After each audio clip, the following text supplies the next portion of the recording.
Hey everyone, welcome back to the GameSpot stage. I'm Mike Mahardy here with Lucy James. Hello.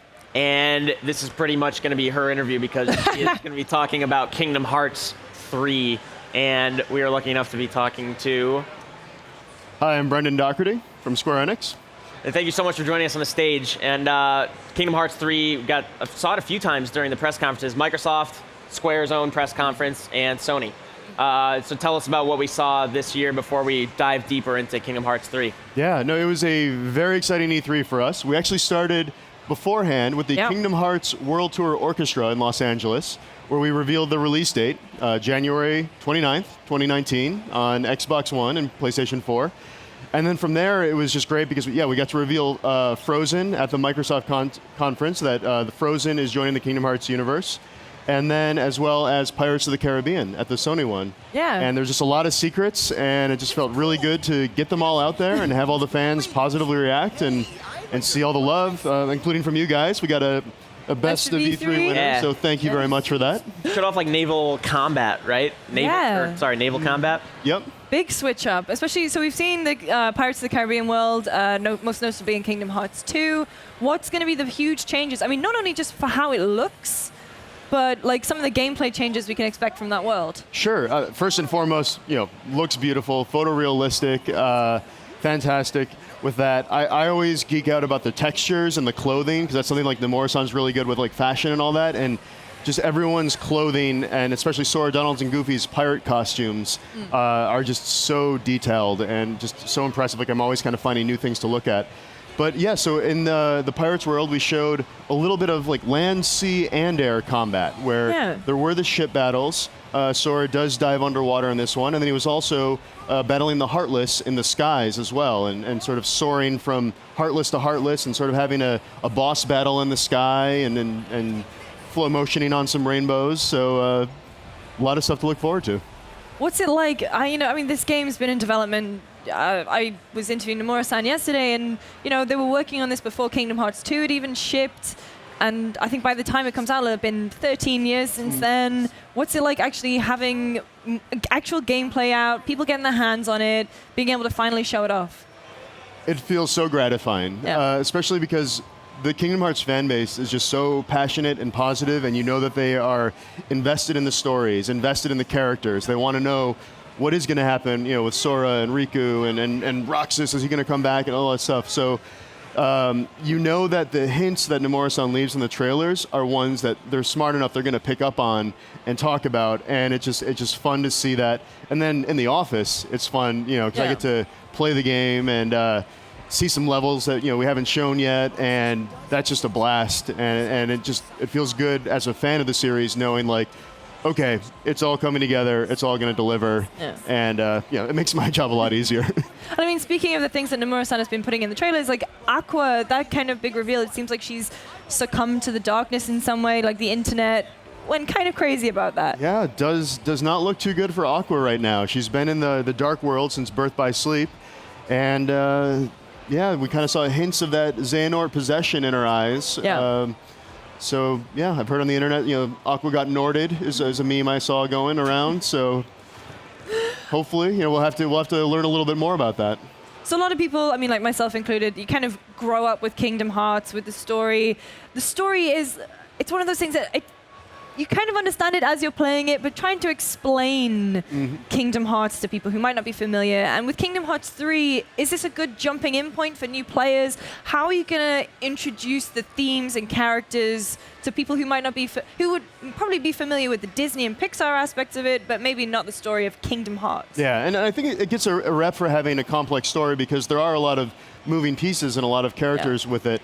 But at the core of it, it's just a battle of light versus darkness, and the power of friendship and the power of friends doing the right thing. And, you have Sora, who's our Keyblade wielder, the main hero, with Donald, Duck, and Goofy, well-known characters, traveling from Disney World to Disney World to protect those worlds from the Heartless invasion, these shadowy creatures.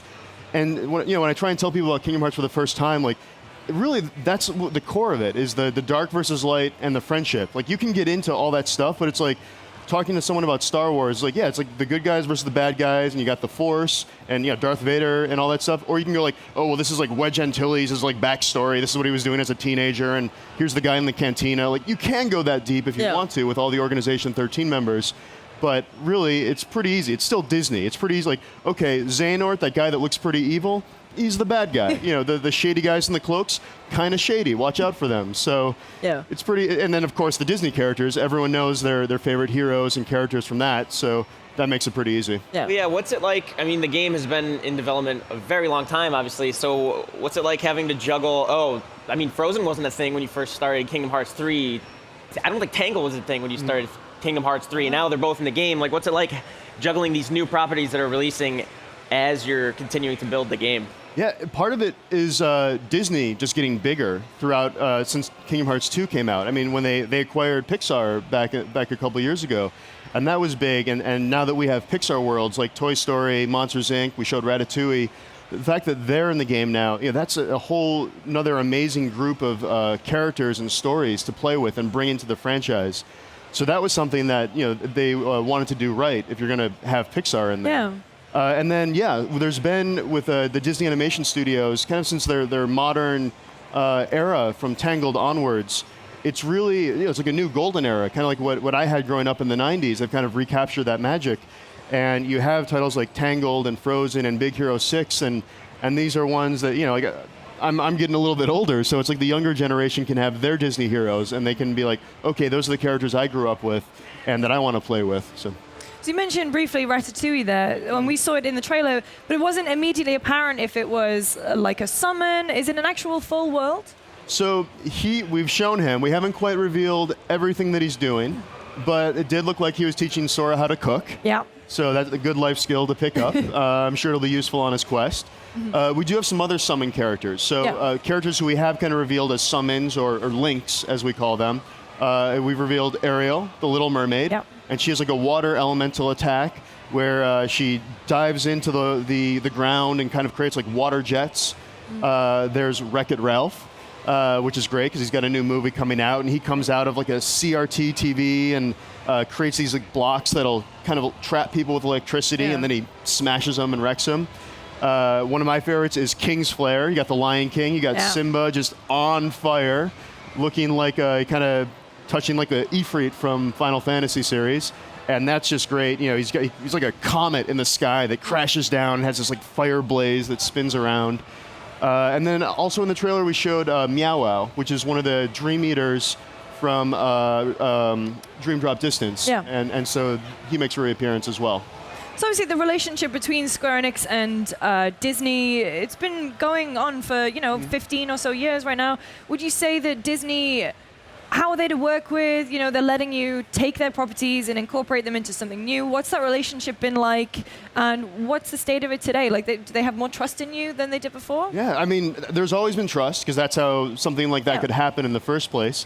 But it's a fantastic partnership. It's something that we can't have all these properties and without their help and without Pixar getting involved. And it's something the Pixar team was excited because in our game we're creating things that haven't been seen in the Pixar movies. So it's like you would see Andy's bedroom in Toy Story, but now it's like we kind of have like, okay, well, what's out his bedroom window? What's his backyard look like, or what's his like street look like? So we're filling out parts of the architecture of Andy's house that the Pixar people haven't seen yet. So they have fun with seeing that happen.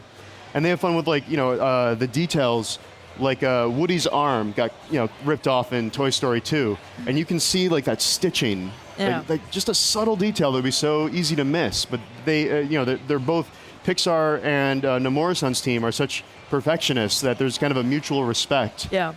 And then, the Disney, the people that I interact with love the franchise. They're the biggest cheerleaders of it. And it's really excited to see them get excited. We had revealed Toy Story at D23 last year. And actually, 3 years ago, we revealed Big Hero 6 key art. And it's just fun to have, the fans there cheering. The Disney executives get all excited. And they love this. They recognize how big this franchise is. They're seeing how great it's doing at E3. And, they're looking for ways to make Kingdom Hearts 3 bigger as well. To piggyback off Mike's earlier question about, as you're creating Kingdom Hearts 3, the Pixar and Disney animation like Tangled, they weren't a thing. But during the course of Kingdom Hearts 3's development, obviously you had the Disney acquisition of Marvel and of Lucasfilm. So I kind of feel like I have to ask the question. Go on. Are we going to see Marvel and Star Wars?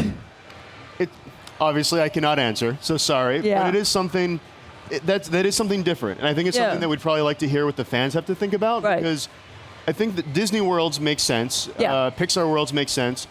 Marvel and Star Wars it is a different layer of separation. Yeah. So I think the fans would want to hear what they have to say about that too. Right.